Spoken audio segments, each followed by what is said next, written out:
नमस्कार दोस्तों, आपका हार्दिक स्वागत है हमारे चैनल घरेलू टुटके में।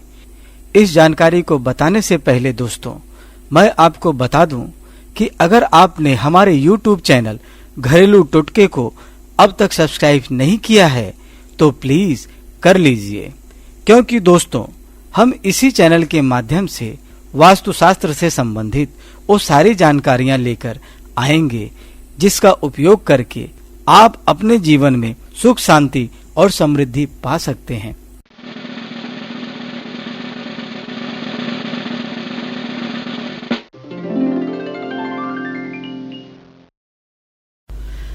समय के साथ बहुत कुछ बदला है और आज के लोग पुरानी संस्कृति या अपने बड़े बुजुर्गों की कही बातों का आदर तक करना भूल जाते हैं।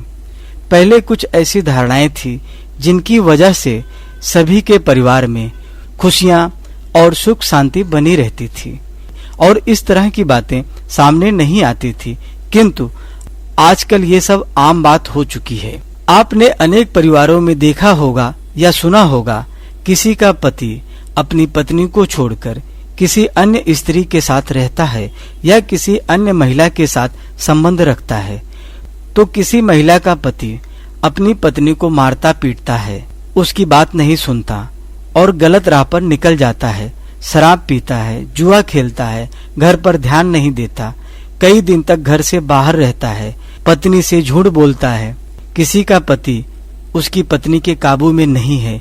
ये सब समाज का ही एक हिस्सा है, क्योंकि समाज में हमें हर तरह की मानसिकता वाले लोग मिल जाते हैं। ऐसे में क्या करें क्या ना करें की स्थिति सामने आती है। किससे कहें और किससे ना कहे, इन सवालों में पत्नी उलझती रहती है। इन सारी उलझनों का सुझाव लेकर मैं आपके सामने आया हूँ। आप सप्ताह के शुक्रवार का इंतजार करें और उस दिन भगवान श्री कृष्ण की पूजा करें। रात को जब आपके पति सोने के लिए जाएं, तो आप 3 इलायची को अपने शरीर से स्पर्श कराकर उनके पास रख दें। अगले दिन सुबह उठकर आप जब उनके लिए चाय या खाना बनाएं, तो इन इलायचियों को पीसकर उनके खाने में मिला दें। आप इस उपाय को 3 से 4 सप्ताह तक अवश्य करें, आपको खुद फर्क दिखने लगेगा।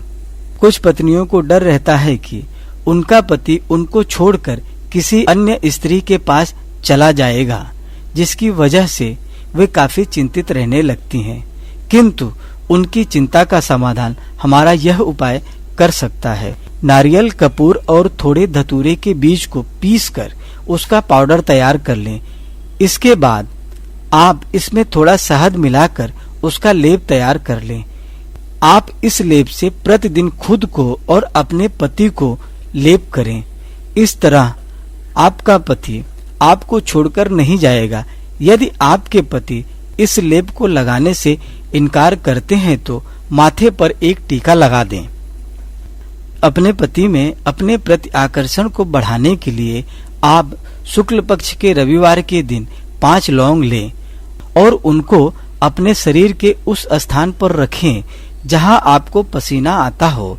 इसके बाद आप इन लौंग को धूप में अच्छी तरह सुखा लें और इन्हें पीसकर इनका चूर्ण बना लें। इस चूर्ण को आप अपने पति के भोजन में, चाय या किसी अन्य आहार में मिलाकर उन्हें खिला दें।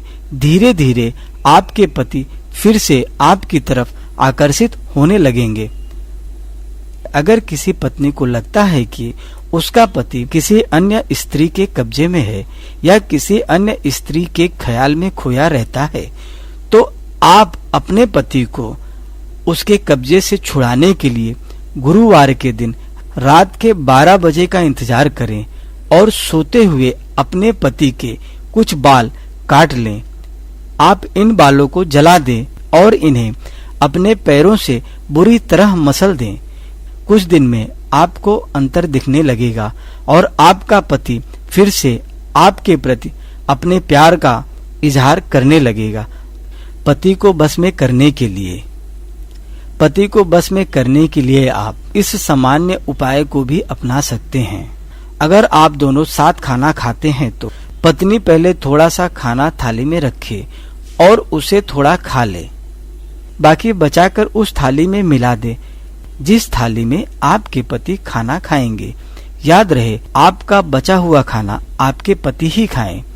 इस उपाय को कुछ दिन अपनाने से आपके पति आपके बस में हो जाएंगे। ज्योतिष शास्त्र में कुंडली के 7वें घर में विवाह एवं वैवाहिक सुख का स्थान माना गया है। जिनकी कुंडली में इस घर में राहु होता है, उनके वैवाहिक जीवन में कठिनाई आने की संभावना रहती है। ऐसे व्यक्ति को 40 दिन तक बादाम या नारियल बहते पानी में प्रवाहित करना चाहिए। इससे पति पत्नी के रिश्तों में प्रेम और तालमेल बना रहता है। यदि आपके पति का किसी पराई स्त्री से संबंध है और संबंध काफी लंबे समय से है, तो होली के दिन होलिका जलते समय 3 गोमती चक्र लेकर उस महिला का नाम लेकर थोड़ा सिंदूर लगाकर होली की अग्नि में फेंक दे। पति का उस महिला से पीछा छूट जाएगा। अगर आपके पति का प्यार आपके लिए कम हो गया है या पति पराई स्त्री के चक्कर में पड़ गया है, तो इन उपायों को अपनाकर आप अपने खोए हुए परिवार को वापस पा सकती हैं। यही नहीं, आपके पति आपके बस में रहेंगे और आपकी बात भी मानेंगे। दोस्तों, समस्या हमारी जिंदगी का एक पहलू है। दोस्तों, अगर आपको हमारा यह वीडियो पसंद आया हो तो इसको लाइक करना और शेयर करना ना भूलें। धन्यवाद।